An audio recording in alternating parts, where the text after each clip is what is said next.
Hey, Ruben here. We're gonna change the shocks on this 2013 Mazda 2. We're going to put these on that.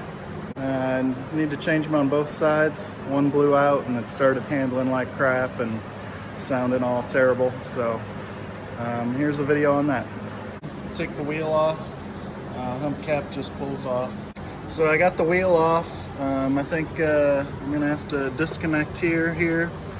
We got the sensors hooked up, so I'm gonna have to pull this out, get it out of the way, and then the brake line, get that out of the way too, and then unbolt it from the top. So I got my door panel tool here to get the wire, the sensor wire out of the lower shock. I got my wrenches with me, all metric. I'm old school. By that I mean I still use air. Loosen the bracket that holds the brake line to the shock. Next I'm loosening the sway bar linkage. It's also connected to the strut. So since the impact reaches in here, I'm going to loosen these two, the lower mounts with the impact.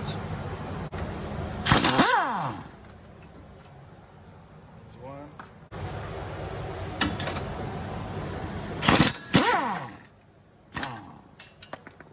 There's two. So I have all the lower half disconnected. The way I have the spring compressor on here is probably a little sketchy.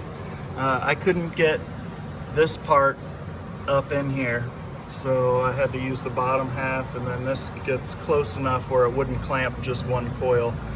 So I'm around the strut itself, so the spring's gonna have some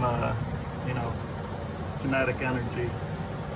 And then in order to get the sway bar linkage out, I put my palm down here and was able to kind of twist it down so I could get the tension off and push it out.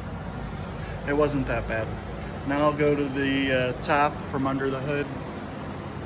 So now with the hood open, we're gonna loosen these two bolts, or three bolts, or three nuts, and then the strut should fall out. So when you're on that last nut on the stud of the top here, you'll want to hold the strut, which is what I did, but that's important because otherwise it'll just fall and probably make a mess and maybe damage your brake lines or your sensor wire. I'm going to reuse the springs. The new one didn't come with anything. So I ordered these Bilstein shocks, or struts. Didn't look like it came with the spring, so I'm assuming they don't. And then it doesn't come with the rubber boots, which mine are all destroyed. So also, by the way, I started with the side that wasn't blown out. The other side, you can see there's oil from the damper. So these are off eBay. You can also get, it looked like $84 Chinese replacements. These were 166 a pair, and then these were like 35 bucks for those. We'll see. I'll open these boxes soon. And then you can also get the Kayaba or KYB struts for a little bit more money. It looked like 200 bucks. You could get those. I thought about getting some adjustable ones, but that was a lot more money too. So I got this top cap off. What I did might make you cringe, but it worked well. I took some channel locks and gripped it right here. Remember, the bump stop's going to cover that. It also doesn't look like it hurt it at all. So this is a solid rod. Then the spring does release some pressure, but it wasn't too bad. So I'll probably have to compress the spring in order to get it installed on the new one. So Sorry, I'm looking at the camera and trying to reach for stuff, but that's how that goes. So it looks like the boot will have to go on top of the spring, and then we'll put all that back together on the new one. You can see the bump stop says Ford Motor Company. So that's the stock shock.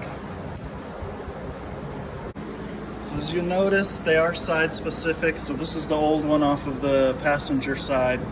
So you got the, this was the brake line bracket, and this was like the ABS sensor or whatever.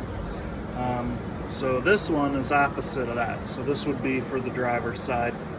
Looks like this one's marked right side.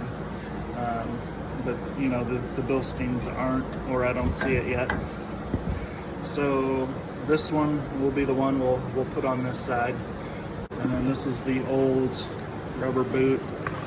Notice that this was, you know, at the bottom of the spring, it's like a piece of rubber. I'm going to transfer that over. Make sure I don't forget it. And we'll start putting this spring together. So looking down at the strut, this fits into this groove right here, the rubber piece. So there's kind of only one way it can go. I don't know, maybe it could go that way. No, it doesn't quite fit very well that way. So put that in like that. Sorry, it's hard to hold the camera and maneuver stuff. Looking at the spring, this goes to the top. It's also the smaller diameter. This one's kind of a larger diameter. So we'll put that in.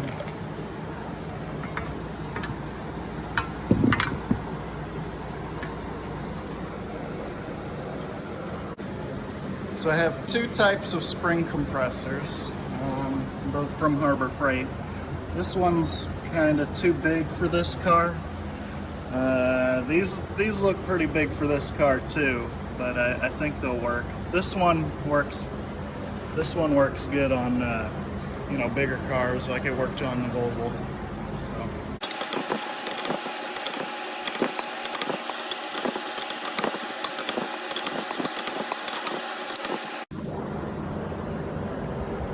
So I got the strut all put back together.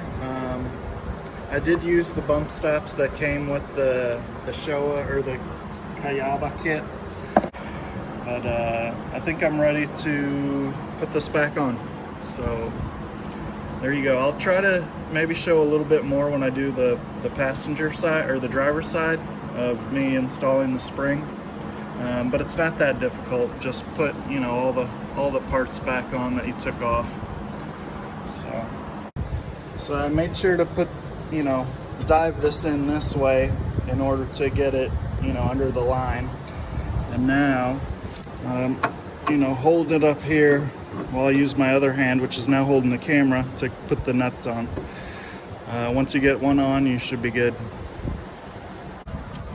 So I was able to push this down really hard and get the sway bar nub back through the hole. That's probably the most effort on this job. There's probably easier way to do it, but I'm taking the easy way where I don't have to do too much extra work. So I just used force, and it seemed to be okay. Pardon the angle of the phone, I've just got it propped. But here I'm gonna line the upright.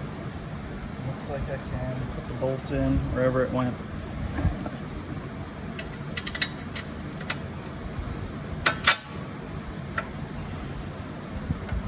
This goes on the outside.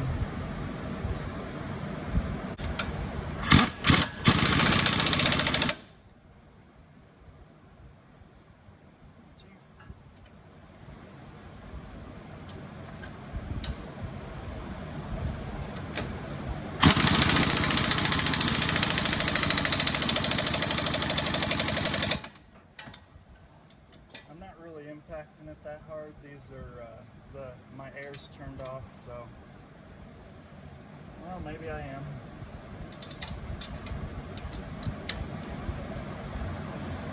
Yeah, those feels pretty good to me. 12 millimeter. All I have is this long ratchet because I like mechanical advantage. But on this smaller stuff, you don't want to give it too much.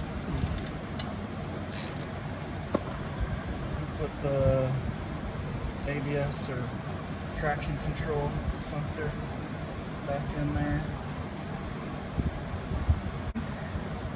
We need the sway bar nut. That'd be important. Don't leave that out.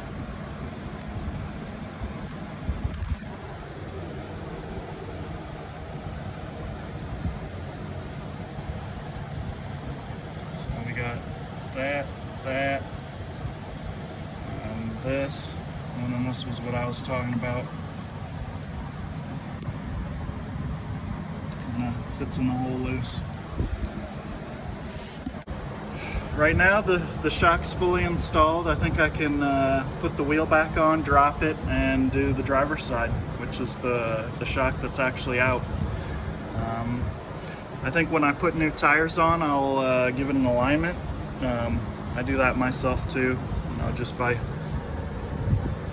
adjusting these and using a tape measure on the tires.